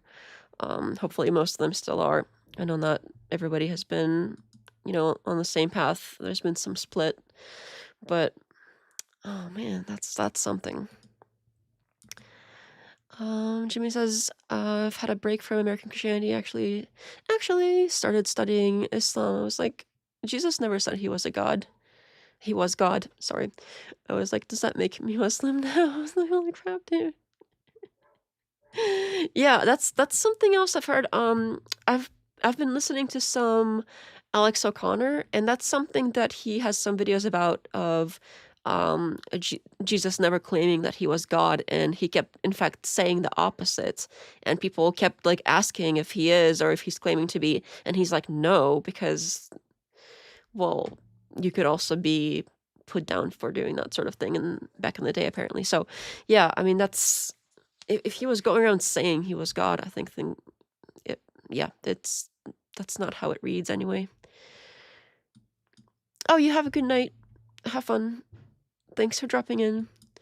Non-terminally online conservatives care about rights. Absolutely. Welcome back, Brendan, by the way. Yeah, this makes no sense whatsoever. This, like, oh, conservatives are about duties, and it's like, it's only the progressives that are care about rights. Yeah, okay. Sure. And the right is saying you have a duty to Just do like there's a dialectic. Okay. this, you have a duty to do that, you have a duty. So this is where that dialectic really clashes. Oh my god, he keeps using the word. Okay, the dialectic is the process by which you get this, like, fused thing from two. I'm done. From Destiny's standpoint, there's no such thing as a moral fact. I have None. to. They don't exist. I have to get a drink of water and use the restroom, so I will be right back. I still haven't come up with a fun, like, BRB screen, so we'll do the plain one, but I apologize.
All right. Sorry about that. Don't forget to drink water. Oh, damn it. Oh no. Okay, I'll play this while I do that. Is it pizza time? I wish it was pizza time. Exist. Everything is dependent upon stance. So if that's the case, you can't actually do anything immoral, which is why he does so many things which are immoral, right? Because from his perspective, it's just dependent on stance. The right is saying there's universality with morality. It's not just stance dependent, it's stance independent. The reason that they get so upset with the left is because they perceive them as doing things which are horrendously immoral. But from the left stance, they're like, well, but it's all stance dependent, so I can't be doing anything immoral. And that's why the underpinnings for the kind of like philosophical pillars, they don't align, and why we're constantly clashing. The right considers these people complete immoral degenerates. And from their view, they are. The left, on the other hand, sees that as being totalitarian and evil, and that they're there to control, destroy, oppress. Because from their view, what could they be doing immoral if everything which is moral is dependent on their own stance? Right. Which I think is an accurate description of what happens when the right looks at the extremes of the left and the left looks at the extremes of the right. But what I'm trying to get in with you, first of all, because it's interesting to me, because our country, hard as it is to believe, if you look at social media, is not nearly as divided as the US, right? Like the binariness of the US is kind of weird for us a little bit, coming from the UK. So I guess to me, it's always weird when people, well, I was going to say acknowledge, but I don't want to impose my view because, you know, Americans know their country better than I do. It's weird to me how little people give faith to the other side. And I see this on the left, and I see this on the right. Whereas my model for the world is there's like really good people within the 80% middle, and then there's pretty out there people in the extremes. And what we see on the internet is those people arguing and pretending they represent the entire movement. I think that's a pretty accurate take, how like the internet has both sides of the most extremes that are the loudest, and then everybody that's kind of in the middle is sort of going about their lives and stuck in between these two. Crazy, like the craziest portions of both. And then the other side's incentivized to argue as if they represent the entire movement as well. Does that make sense? Of course, right. Sure. Yeah, I think that's accurate. I understand what you're saying, and that sells, right? It sells to be on that extremist end. Right. That's what makes it fun. It makes it fun to watch. Yes, that sells. I mean, this isn't the first time that he's admitted that this is like what he does is supposed to be for entertainment and to make money. Like this isn't the first time that he's basically either hinted at or directly admitted that what he's doing is like grift, like in a way. Watch people who come in and they say ridiculous over the top things, and then everyone's arguing, right? That's part of human nature. They want the fun. However, I do think that people are more divided than you think. I think that there's the way that we operate in public in survival mode. We'll be pretty nice to each other. Good morning. How are you? No one's gonna like run you off the road because you're a Democrat. They might run you off the road if you're a Trump supporter and you have that stick. But for the most part, we'll treat each other fairly well. But when you start to get to the underpinnings of what people actually believe, there's a lot more hatred here than you think on both sides, and it's even from the center. It becomes apparent once you. I don't know. I think hatred is a strong word. I do know that. Well, not know for a fact. I do think that most people do have some disagreements. I'm not saying that, like, 80% of America is in the center and they agree on everything and they get along just fine. That's not what I'm saying. What I'm saying is, I don't think it's hatred. I think that most people sort of live together and they get along in the best way they can, and that's part of our human nature, is to try to get along the best we can so that we don't, hurt each other for no reason. But him saying that, like, oh, that's like surface level and underneath it's really hatred for the other side, I don't think so. I really don't. I think most people aren't that political, and the ones that are political, that are more like normies, that aren't like chronically online or extreme left or extreme right, they're sort of center left or center right. I don't think those people really hate the other side. I think they probably think that the other side maybe maybe they misunderstand things, or maybe they're wrong, but I don't think they hate them. I don't think there's as much hatred as he thinks there is. Something that I'm aware people do is when people sort of project what they think themselves onto the world. So if somebody tends to hold a lot of hatred, they will be assuming that other people also have hatred in them. So that's pretty human of us, is we tend to assume that other people have similar thoughts and feelings that we do, even regardless of what the truth really is. That's sort of what it's our instinct to kind of assume that of other people. Like if we tend to focus on certain things, we tend to think that, oh, others probably also care about this thing. Or if we think, oh, well, people are full of hatred, it's because like, oh, maybe we have a lot of hatred. So we're like, well, if I hate a lot of people, that must mean everybody else hates a lot of people too. So the world is full of hatred, and then that's proof. I'm the proof, because I'm like that, so others must be like that too. I've noticed that in a lot of political speeches, they insert a word that very few may exactly know the meaning to get a superiority slant on their message. Huh. I could see that happening. I wouldn't be surprised. Hatred is probably too much. Most people don't really care about politics to hate. Yeah, I think this hatred thing might be just projection. Just projection. Start to get to the underpinnings of the pillars which hold up people's beliefs. Do you think that's kind of why there used to be a rule that you don't talk about religion and politics at the table? Because when you start digging, like if you really pursue people's beliefs to the very ends of the earth, you do find out like people do fundamentally. I sort of liked it better when that was like the polite way to interact. I think that's still true for like corporations and workplaces. That tends to be the case, at least most of them as far as I know. But it seems like people are more okay with discussing things like that at family gatherings and things like that, and arguing about it. When I do agree that I think it was seen as impolite to do that in the past, and now not so much anymore. Mentally disagree because they have a different philosophical view. But if we don't constantly talk about this stuff, it's actually easier to get on with each other. It's true. Yeah. It's true. Well, that used to be a thing in the workplace, and it used to be a thing, like you said, around the dinner I think it's still a thing in the workplace. table with family. You call your family in, and it's like, hey, we're all going to have dinner. We're not talking politics. We're not talking about sex. We're not talking, right? These are the divisive issues, right? Love, sex, politics. And of course, that's what everybody's talking about all the time now. But with the internet, this was bound to happen. Now you can have ideologies which are exported and imported, and they can be exported and imported quickly. And so because of that, you can have, whole swaths of the population begin to move towards an ideology which they never would have before because there's no way to basically deliver it. But now there is. And so now it's a race for power. It's made the best ideology win. And from my view, if it's not Christians who win it, then it's going to be somebody else who wins it. And Christians are going to be ruled by whoever that is, or whatever ideology that is. But see, it's this constant seeing the world as a constant battlefield. I don't know if that's healthy. If you're chronically online, I could see how you could develop a serious dislike for the opposing side. The worst of both sides is front and center of the algorithm. Yeah, I could see that as well. I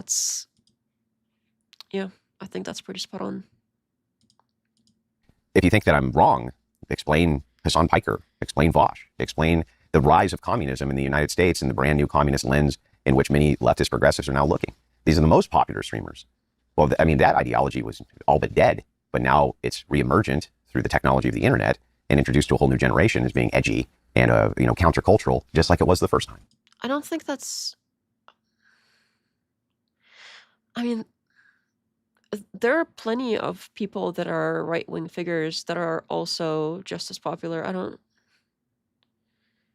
really Do you not get think what that the that's reason about. that we've seen this resurgence of communism as someone who comes from a country who sadly embraced it? Britain. Yeah, exactly. Yeah. No, that's not... Like, both the extreme left and the extreme right have popular commentators online that both have pretty out there ideas. We are Also, embracing... like the voting thing for women, which he also seems to support. My own joke, but it was a good one. Yeah, Anyway. we are embracing it. By support, I mean to prevent us from doing so. Voting. Like you said earlier, the extremes are the loudest and end up being the ones who lead down that path of hatred, projecting it onto others. In reality, the average person isn't very interested in that. Yeah, I think you guys are right too. That's a good way to sum that up. Which is Venezuela. Do you not just simply think that people grasp for anything when things are getting particularly difficult? You mean for any type of ideology? Yeah. Sure, but what's difficult here? Well, the gap between rich and poor is ever widening. But you have a problem there, right? That's true. But people are still getting richer than they've ever been. It's like when I think of a gap between rich people and poor people, if we go back 500 years or 1,000 years, the difference was you lived in a dung heap and this guy lived in a castle. Now the difference is this guy lives in a castle and you live in a 3-bedroom apartment. It's like, it is true that the guy living in the castle is richer than the guy in the castle has ever been. But the reason you're not in a dung heap is because the poor are also richer than they've ever been. And so it's scalable. It's a matter, it's a matter of scalability. But show me in the fattest country in the world, where's all the starving people? Where are they? But it's all understood within. But there are still people that are hungry. Okay, just because a lot of people are overweight in a certain country doesn't mean that they've like gotten rid of hunger entirely. There are still people that go hungry in the States here. Sure, they may not be literally like, I don't know. I think there probably are people that are literally out starving on the street. Although we do have some support systems for that, but sometimes apparently if somebody is, maybe it's a mental health thing, maybe they're old and they don't have support, they don't have anybody, people can silently suffer In context, isn't and not be able to get to the resources that are out there and still starve. It's so this whole like, oh, it doesn't exist thing, that's, come on, really? Like, I understand that there are countries that are way worse off hunger-wise than America is, but to say that it doesn't exist at all because everybody's a bunch of fatties, that's, come on. Andrew, it's comparisons. So people will go online, they will look at their life, they will see that they don't have a lot of money, somebody else is doing very well. Things like, for instance, a housing crisis, particularly in cities like New York, LA, etc. Yeah, so this is a strict materialist view. The thing is like, I don't know when this shift happened to strict materialism, but this seems to be part of a new conversation which people want to have. And again, that's part of what communism is. The lens of communism is strictly materialist. There is no spiritualism. Communists kill anybody who's religious because that affects a materialist view. It's an oppressor-oppressed class. So if you're looking through everything from a materialist view, you can always find an oppressor class. There'll always be people who have more than other people do. It's one of the big faults with communism. You can never reach this stateless utopia. But as far as that goes, when I think historically, the endless suffering that happened to people in... Professor Hoodoo says, I enjoyed your deep dive into the Erika saying, she says, oh, good night. Thanks for hanging out. I appreciate you dropping in. And thanks for liking the video and everything. I'll see you next time. Thank you. Inside of nation states, inside of city states, inside of places like that, in comparison to what you see in modern Western democracies. It's like, if these people had to deal with that in any capacity, they would, you just fall over dead. It was miserable. It was literally misery. Where is all of that? I mean, the West... Okay, I understand he has this thing against communism. I agree. I'm not a fan of it either. But as far as I understand, Triggernometry is also opposed to communism. So what is he arguing about here? I think... I don't know what the intention here is, but it seems like they want to get to some disagreements rather than sit there harping on how much they don't like communism. Like, I don't know if... I keep saying like, I'm sorry. I don't know if that's the intention here, because it seems like from the way it was going so far in the beginning, it seemed like they wanted to get down to some disagreements and discuss those.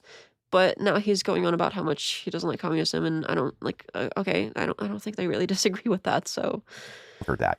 Industrialization conquered that. That starvation's gone. Where is it? You know, okay, starvation still exists, but okay. I've heard liberals. They've said to me, "There's people starving right now." Where in my nation? Where? I'll go feed them right now. Guarantee. He's here. Okay. I don't even know how to respond to this. There are a lot of people that are still going hungry sometimes. There are kids that aren't sure like when the next time they're going to eat is, that don't have consistent like 3 meals a day at least, or like that still exists. Like I said, there might be countries out there that have it way worse, but to say that it doesn't exist at all is, I mean, I thought it would be obviously wrong, but okay, maybe not. Guarantee you, I'll have a meal arranged by this afternoon if you can show me a person who's actually starving in the United States. Well, part of it is locating them and identifying them and everything. There's a lot of people that, like I said earlier, that sort of suffer in silence, and either they're children and they can't really speak up for themselves, either maybe they don't know how, or they don't know that they can, or mentally ill, or the elderly. Like, it's getting to those people is part of the problem as well. They can't, because they're not. We've conquered it. These are this is conquered issues. I don't know how many times I'm gonna have to say this is stupid in this particular video. It might be getting a little old, but this is stupid. Like, So what are you bitching about? Are you just bitching that this guy makes way more money than this guy? It's like, what's the complaint? You know, that's achievable. That sort of dream's achievable now to people. That never used to be possible. I travel a lot, and until recently, every trip started the same way. Roaming charges ticking up. Yumi is that's it. Or one install, get your ESO for your next in the UK. A good job, you're going to be able to have a house, a family. For a lot of these people, they come out and they've graduated college, they're in enormous amounts of debt, and they're looking and they're saying, well, the life that my parents had, I am not going to have. And I think there's a great deal of anger, resentment, and frustration because of that. And I think people reach for an ideology such as communism in the desperate hope that it's going to somehow make everything better. I don't agree with it, but I think that's the argument. Well, I think it's more complex than that. So maybe we're having this conversation. What? First, he kept going on about how nobody's starving and people just want to, they're just jealous that some people they're jealous that some people have a little bit more money than they do, and so they want to go take the other people's money. And he kept going on and on and on about how that's all there is to it. Then this guy, he's like, well, I think it's this and this and this, and it's like a reasonable take. And Andrew goes, well, I think it's more complicated than that. He literally just spent 5 minutes going on about how it's not that deep. It's super simple. People are just jealous that other people have a little bit more money and they want to take their money, and nobody's starving, and it's not that complicated. Then this other guy has a decent take on things. And he said, well, I don't think it's that simple. I'm gonna make it more complicated than that. That's so plain and simple. Simple-minded. Stream title, This is Stupid. That basically. Ironic that he generalizes the entire left as communist. The streamer Civil War is mentioned is essentially centered on whether far-left socialists should even be included in the party. Oh, interesting. Yeah, I'm gonna have to, if you have specific links for that specific streamer Civil War that are react-worthy, feel free to drop them in Discord somewhere. Maybe we can go over that next time. That sounds interesting. And it's also interesting that because like I was saying, the whole like Hegelian dialectic and the Marxist dialectic, specifically using dialectic is most recently known as like a Marxist commie thing. So the fact that he's like accusing most of the left of being communist while himself trying to misuse a word that's associated with communism is very, I don't know if it's ironic here, as stupid. The wrong way around. Why do We'll go with stupid. you think there's been a rise of radical leftism and particularly the appeal of communism now, as you do see with some young audience fans? Because of the moral loading of the term Nazi, fascist, and other things like this. It's pure panic mongering. The idea is that you need to move towards this shielding ideology because the Nazis are coming, the stormtroopers are coming. Oh, so you mean like since 2016, basically? I mean, they did it before as well, but the far left has been calling the right Nazis, and you think people are going for communism because it's the ideology that can protect you against that? That's Communism, socialism. These are so it's a winner takes all. Like I said, it's a race to power for which ideology gets power. Mm-hmm. It's going to be the Christian nationalists. It's going to be the socialists. It's going to be guys in New York like Mamdi or Mamadi. What is his name? Mamdani. Yeah. Why is it?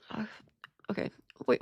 I already kind of harped on how he thinks everything is this war, but why is it portrayed as like nobody has power right now and there's a race to get to the top of power? As if we're sort of in this state of nothing,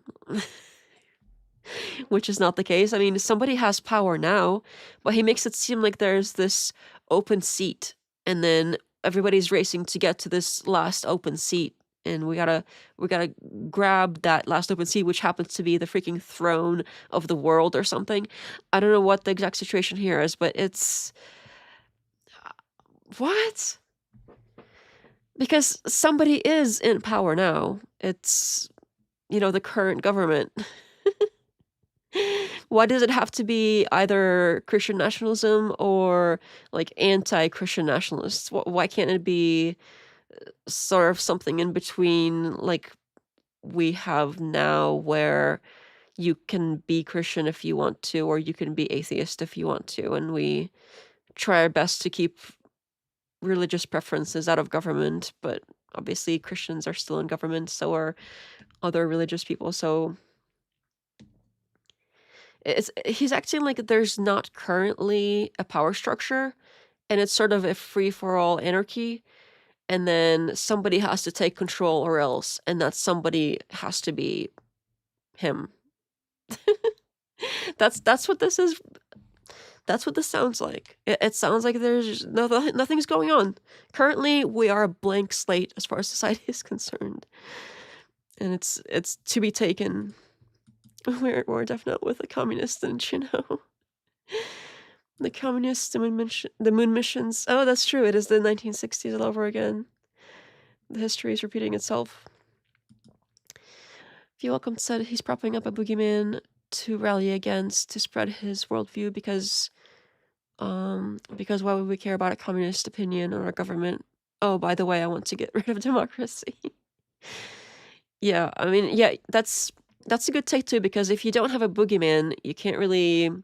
It's hard to rally people if they're not scared, and that's something that our government also knows very well. They're very good at getting the public scared so that we give up more and more of our rights that apparently don't exist.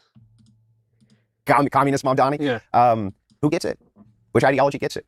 I mean, right now, the ideology which has been kind of traditionally getting it is the status quo ideology. Well, that's changing. That's been changing since Trump. Like, I don't know who our future presidents are going to be, but they're not going to have the same ideologies that they held for the last 40 or 50 years. That's not where we're heading. So which ideology gets it?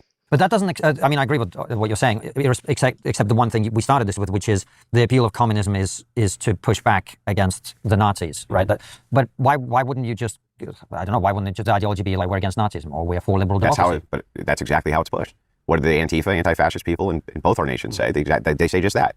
This is about our republic. But this they is are about our communists. democracy. But Yes, they are. Right. But this is about our democracy. This is about our freedom of speech, our freedom of assembly. This is about stopping Nazis and stopping fascists and stopping Again, the right has been way more concerned about freedom of speech since about like 2020. They have been very like vocal about how important freedom of speech is. So why is he treating all this like this whole rights are the left? Makes no sense.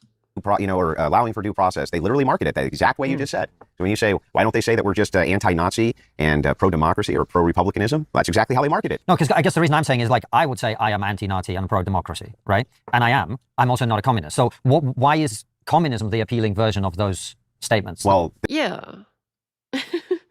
You know what? Maybe I should just wait for Constantine. I think that's Constantine to say something, and then I'll just go, yeah. Because if I just, I missed that one too earlier. If I just let him get to it, it seems like he'll have an intelligent response for me. So this is a worldview issue. So do you think that you think a Nazi is the same thing a leftist thinks a Nazi is? No, Because a leftist thinks you're a Nazi. Well, I know what words mean, Right? but this is the problem, is like, I know what words mean, right? So I know that Nazis exist, and by the way, there are some Nazis on the right, including in the US, and you can see them, right? But I also know what a Nazi is, and therefore someone... yeah, they're not that common though, so I don't think it's really a big deal. The more attention that you give this sort of stuff, I think the worse it tends to get. Because if they're sort of fringe and you sort of treat them as having no power, they tend to not really have power. who has right-wing or centrist opinions like me is not a Nazi. But words do mean different things depending on worldview. They do, actually. If you are a postmodernist, they do, Not right? just a postmodernist. So if you look at definitions of words, you agree they have multitudes of definitions, right? Well, those are applying often to the distinctions in worldview. When I say spiritual as a Christian, I'm looking at that from a Christian view, right? Sure. If you say spiritual as a Buddhist, are we saying the same thing? I actually think in a way you probably are, but the structure that underpins that is different. But you're trying to point at the same thing, which is whatever it is that is greater than human beings somewhere. And I'm pointing to the sky because that's kind of. But the way we view epistemology, ontology, Sure, cosmology, everything is going to be completely different. So when we say that word, we may be pointing to a concept which is similar, but we're actually pointing at something which is different. But what progressives do, and this is really worth discussing, I think, is what they do is if I say the word cabbage, there's 100 types of cabbage, but you know what I'm talking about, right? Sure. And what a progressive will do in a debate, as you referenced, is they'll pretend they don't know what a cabbage is. Yeah, that's equivocation, Right. So the fallacy, debating with progressives, I've been doing it for years and years. The number one fallacy you run into with them, fallacious form of argumentation, is equivocation. They use the ambiguity of a word to switch between its meaning, depending on which one serves them best at the time. Yeah. Which is why you have to pin them down on semantics immediately, because if you don't, they'll spend an entire debate session or conversation using equivocation to move between meanings through. You have to pin them down on semantics immediately, except when he does that, it stays in semantics for the rest of the conversation. The whole debate becomes semantics. That's in an ambiguous way so that they never really have to. I understand the importance of defining words ahead of time so that you can both talk about the same thing. If somebody does that in an honest way, I think that's important and necessary. When somebody uses that as basically a tactic to take over the conversation and not ever get to the point because they happen to have the weaker argument, that's another thing. Even accounting for the things that they actually think, because those things are abhorrent. I do agree with that. I also understand, though, that meanings of words are going to change with worldview. From the progressive worldview, you are a Nazi. And I wish because more people, I don't agree with them. I wish more people would accept, well, it's not just because you don't agree with them. It's because from that frame, from that worldview, right, they're going to perceive you as being a white nationalist. You're a person who thinks that white people are above other people. Why? Because you're arguing against mass migration. And the only reason you would do that is because you want to see more white people. But I'm an immigrant myself. Doesn't matter. Well, but no, it does matter, though, because that doesn't make any logical sense. Doesn't have to. Worldviews don't have to make logical sense, but they are the prism in which we interpret the world. And so every debate that you have and every conversation you have, I wish more people would go in them understanding this concept. Worldview is what shapes your interpretation of all of reality around you. It shapes the meaning of words, how you interpret them, what people mean by the things they say, and what they don't mean by the things they say. The reason I think I got very popular on the right is because one of the things I've always done is sit down and make my opposition actually explain what they mean and why they mean it before I will ever even dive into a conversation with them. Yeah, that's why you never get to the conversation, because it's used as a tactic to get that one stuck in that preliminary phase where you can keep them running around in circles while never actually getting to your point. So yeah, that's why you became popular, because you, like, people on the right that are on the internet a lot don't like the people on the left that are on the internet a lot or in general. And therefore they love to see somebody owning the libs. And if you keep them running around in circles, not ever getting to the point, it's very easy to make it seem like you're owning somebody. If all you do is sit there and ask really basic questions until words are meaningless in general, like, sure, yeah, I mean, that is a skill that he has. He is good at doing that, whatever that is. It's not really a good thing, in my opinion, but it's entertainment, right? It's what people go to him for. Damn, we're getting some verbal judo for free. It seems to be so. And the reason for that is because I want to know what their worldview is. What is it that you're interpreting different here than me? And that's where you start to actually have a debate about. So debates are about worldviews. Conversations are about.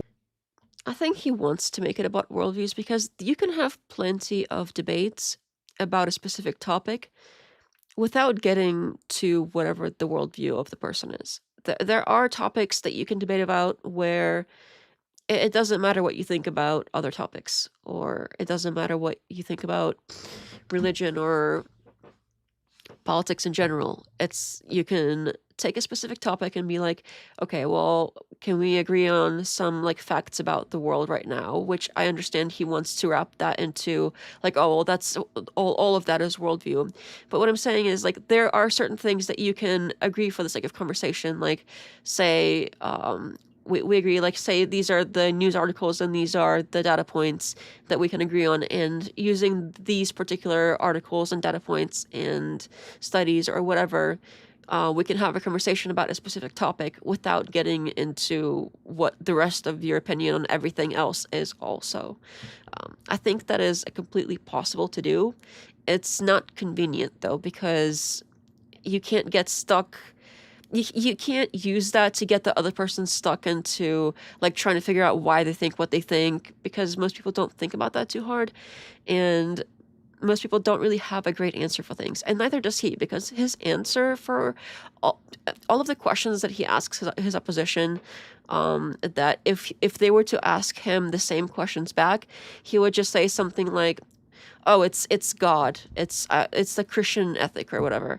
And he can generalize and wave that away without explaining how those things exactly relate to the answer. So that's not any better. Honestly, that's more dishonest than anybody trying to really figure out what they think about stuff, and him sort of waving it away as God, now back to you. That's... Yeah, I mean, you can basically trip anybody up on their worldview if you keep trying to dig into why they think what they think, and eventually get to people have preferences. And then he can use that, oh, well, people have preferences, well, haha, then it's just preferences. Even though that's where he's at too, that's where everybody's at. It's eventually you get down to, I prefer to believe in this thing. And it's hard to explain exactly why for people, because it's like, I have seen kids do this thing where, and I did that when I was a kid too. It's like a universal kid thing to do, when they ask why, and you're like, well, why is the sky blue? And you may or may not be able to explain it. And then they're like, well, why is that? Well, why is that? So every time you give an answer, they want to know why that answer. So it keeps going infinitely until the adult has to say, I don't know. Every conversation that goes like this, where the kid keeps asking why, eventually the adult will have to say something like, I don't know, or that's just the way it is. It always gets there. That is the same thing that he does. He is that child that keeps asking infinitely why, until the opponent has to say, I don't know, this is just the way it is. And eventually, so everybody has to get to that point, that there is some starting axiom or something that is at the base of, that's just because this, and something is just there. There's a lot of justs today, and that's his whole tactic. That's the whole thing. He has to be that annoying kid that keeps asking why and doesn't stop. And eventually he will be like, oh, haha, you don't have a good answer for it, therefore I win. Because eventually down at the root, somebody has to say, well, that's just because. That's all there is to it. There, debate university solved. If anybody was interested in trying to learn debate, to debate like this dude here, that's, in my opinion, that is how he does it. Is this what we learn in debate? Oh my goodness! I don't know if I subconsciously read that, or if we're really on the same page here. Is this what we learned in Debate Academy, or whatever his academy thing is called? I must have somehow like read that in the back of my mind, and it made me think of it too, or something, because that is crazy. That is absolutely crazy that happened, but I must have read it or something without thinking about it. I wonder what he means by worldview. Yeah, yeah. I always say these guys would be the ultimate skeptic type of atheists if they weren't Christians. Word definitions are just that. A person's worldview doesn't determine a word definition. They are necessary and most important to have a solid philosophical framework. Yeah, I think you can still define that's also a great point, because I think you can still define words even if you disagree with people about like politics or religion or philosophy. Like, you can still share definitions for words, otherwise we wouldn't be able to talk at all.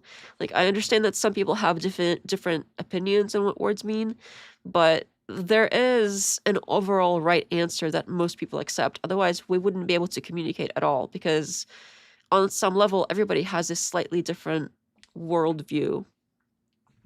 And if all of the worldviews caused everything definition-wise to be different, you would only be able to effectively communicate with people in the same worldview as yours. And since there's no such thing as exactly the same worldview, at some point you will lose language when talking to people, which is clearly not how society works. So that's also a great point. Worldviews, right?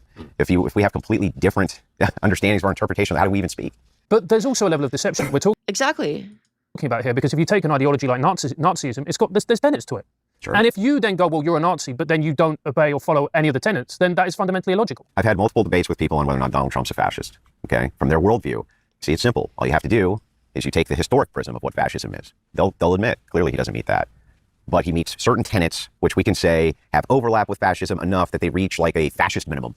Well, what the hell does that mean? Well, it just means that interpretively, from their kind of stance-dependent view, right? Which means I think words also change meaning over time. So if there was some definition of that word historically, it doesn't mean that's going to be the same definition forever. Definitions do evolve over time.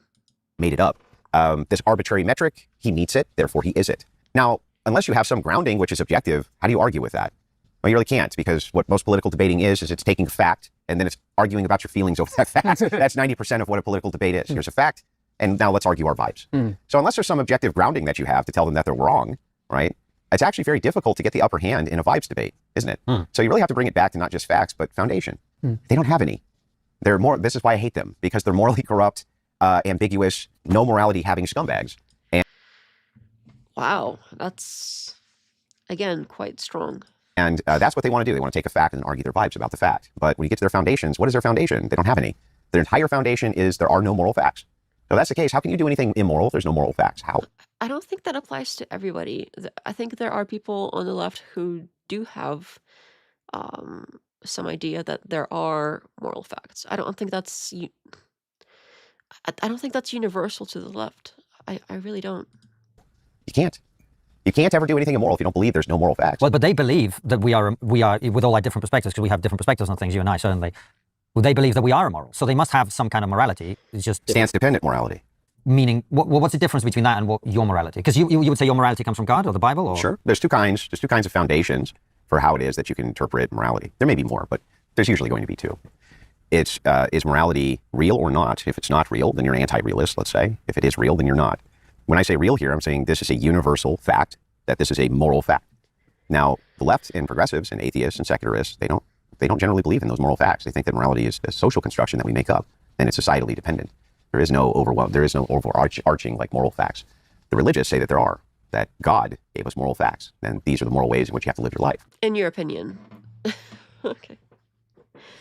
Yeah, I mean, anything that you can claim to be a fact is going to be because you prefer that fact to be true. Like, you can't, there's really no way to prove anything is true if you get down to it. Like, anything that people may think is objective, that's your opinion, that's objective. So, okay. I mean, in his opinion, these other people don't even have grounding or whatever. Well, maybe in their opinion, his grounding is shaky and imaginary, so they don't think he has grounding. I am getting a headache, though, like, still, so I don't know how much longer we can go. I'm probably gonna have to wrap it up and resume another day. Hello, new phone, who dis? Agrippa's trilemma, he says. And so they're willing to enforce that. They're willing to enforce those moral facts. You're talking about Agrippa's trilemma. Not necessarily. Agrippa's trilemma. That is adjacent to what I'm talking about, but not exactly. Facts. And so because for them not to do that is immoral, right? Allowing my society to run around and do immoral things, obviously I want to curtail that. The other side thinks that that's totalitarian, though, right? That's the worldview divide. So the question is, how can you tell a person, how do you tell Destiny that it's immoral that he sucked 50 dicks? How do you do that? If it's the case that that's not a moral fact. How? Well, you can't. And that's where they live. That's why How do you tell people something is immoral if it's not like immoral? You can say that about anything. Like, oh, how do you tell people that it's wrong to touch trees if it's not a moral fact that it's wrong to, like, you can basically say that about anything. Your breakdown so far is pretty spot on. 5. Oh, that is 5. That's true. Oh, I missed that one. Thank you. Keeping you on track with the destiny counts. Sucking off dicks is irrelevant to me personally. That is not something that I thought I would hear in this conversation. Let's just play that again. fact. How? Well, you can't. And that's where they live. That's well, his sucking off dicks is irrelevant to me personally. He's perfectly entitled to suck as many dicks as he wants. I encourage him to do more. Yeah, but why? I can't with this. I can't. My head really hurts really bad. I don't know if I can do this any longer, but that was too funny. We have to at least finish this segment. Whatever this is too good. Well, like, why is it that I the never thought I would hear this. Somebody say, this is not something that I thought I would hear in this conversation. This is not, it's so like matter of fact. Look at it. Personally, he's perfectly entitled to suck as many dicks as he wants. I oh, encourage him. why? Sorry. It's too good. I did not think I would be hearing that. That was. Yeah, interesting counter. Wee Wee's referenced. Kiss Merc. Oh no. This did really have. I thought the wee wees were gonna be left in the intro, but there's more wee wees in the conversation. Oh no. Encourage him to do more. Yeah, but why? Well, like, why is it that the this idea of like OnlyFans hookers and homosexual marriage and stuff like this? Why is that stuff we have to deal with again? Goodbye monetization. Andrew calls Destiny a Kuma gremlin. He's very interested in Destiny's sexual tendencies. That's a good point. I mean, what is this concern about how many dicks he sucks? What if, like, what business is that of Andrew's? Do they even, like, have to communicate at all, or even in person or online? He could very well just block the guy and not have to ever see him again, ever. At least he doesn't have to have anything to do with him in person. And I mean, if it's only seeing somebody existing online who has sucked all the dicks, how do you know that other people you're seeing online haven't been doing that? So is it he thinks he knows that that's happened that's bothering him? But I mean, that sounds like an Andrew problem. What is this like? What is this concern with a number? I can't. Oh, this one is fitting too. It's like it's smiling. The wee wee is smiling. Andrew brings him up way more than the other way around. I think that's probably true. It seems like every debate or every conversation somehow he manages to bring it back to Destiny. So, and now with the whole how many wee wees has Destiny put in his mouth thing, he seems to be giving an awful lot of thought of Destiny putting wee wees in his mouth. Like, why? Why isn't it? Well, see what I mean though? Like, even that question, why isn't it? It's like, that's not giving an accounting for a worldview. That's asking me to give an accounting for a worldview. Is, yeah. But the thing you're insisting that there is a worldview that's correct, Sure. right? And therefore it's up to you to articulate why it is correct. Sure, but when you say, why isn't it? It's a genuine question. I'm trying to probe your worldview, that's all. And I'm going to walk you through it. If there are no moral facts, because I said so, that's why. And that's the failure of left-wing and progressive anti-realists. If there are no moral facts, and you ask me why it is that I should enforce my worldview, because I fucking want to. And there's no way for you to ever object against that. Any objection you have, which is stance-dependent, which it will be, it's going to be the same objection that I give you, which is stance-dependent. So which one of us is right? Well, that's why we have elections, so that is adjudicated and then legislated on, right? Because ultimately there's philosophy. I'll grant it. Force doctrine. Yeah, of course. There we go.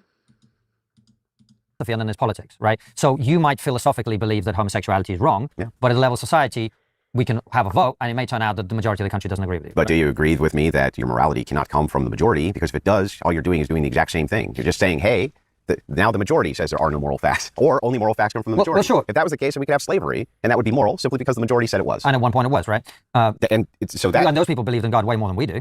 Well, yes, they did. This is true, but the thing is like, that's the idea of presentism. The whole world always believed in that. Just like the whole world usually didn't entertain things like race mixing, though they had no conceptualization of race. They thought of things in a tribal way. Yeah. But that's an interesting point. Because a lot of times what I hear about slavery is that, oh, well, it's Christianity that was the reason that slavery went away. But if they were Christian all along, and that's when we had the most slavery, when we had the most Christians too, now things are going in the atheist direction. So it couldn't have been Christianity that was the reason that we don't have it anymore. Because then why did we have it to begin with when we had more of Christianity? So that doesn't make sense to me. They didn't do that either. Like, that was one of the things. The United States always gets shit because in the 20s, 30s, 40s, especially heading into World War II, post World War I, well, there was a lot of there was a lot of segregation with black people. Well, that was global though. That was global. Everyone was racist then. Like everybody. Sure. And so you're looking at this through the prism of presentism, and the reason that that's kind of come back to the destiny sucking dicks point. Because it's important, obviously, right? I was about to have to go because my head really hurts, but they went back to the funny point.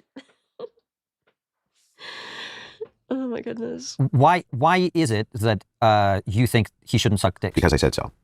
And if you're but that's fair enough, right? But then the question is, are you seeking to convert your philosophical view into political reality? Why shouldn't I?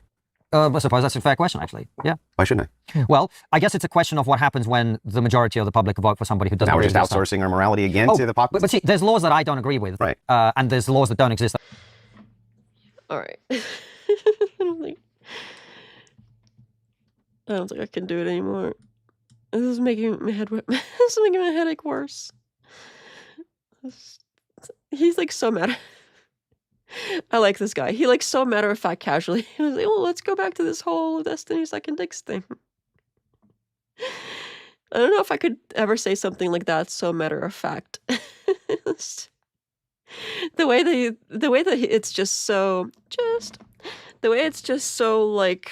like they're talking about I don't know the what's in the newspaper this morning. It's like it's just too funny. Slavery ended due to the Industrial Revolution and the invention of the tractor. I would not be surprised. That does make sense to me.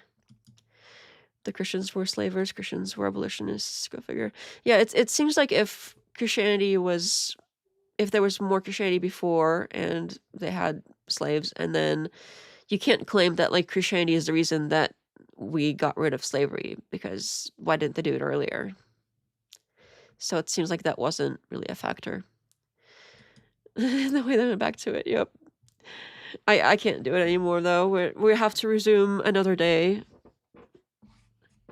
I was gonna try to stick it through, but the more I watch this, the more of a headache I get. It's making it worse. But we got through some of it at least. Hopefully, I don't know how much is left that is related to Destiny Sucking Dicks, but I think we got enough of that for one day. Honestly. Oh my goodness.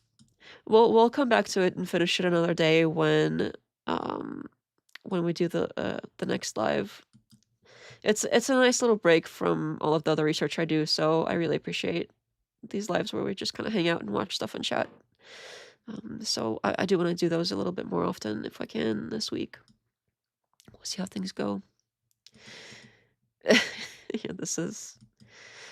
they're being cheeky with each other. Constantine debated Destiny a while back. They don't care for each other. Sorry I was late, but I enjoyed it. Oh, no problem. Thanks for dropping in. Can't wait for Wee Wee Part 2. I'm gonna have to put that in the title or something. Yes, good night, everybody. Thank you for hanging out.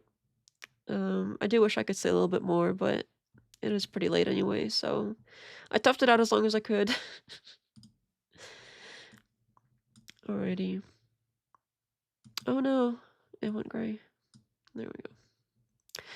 Bye, everybody. Thank you. And thank you for the dono again, McNill. And I think Professor left, but thanks, everybody. Good night.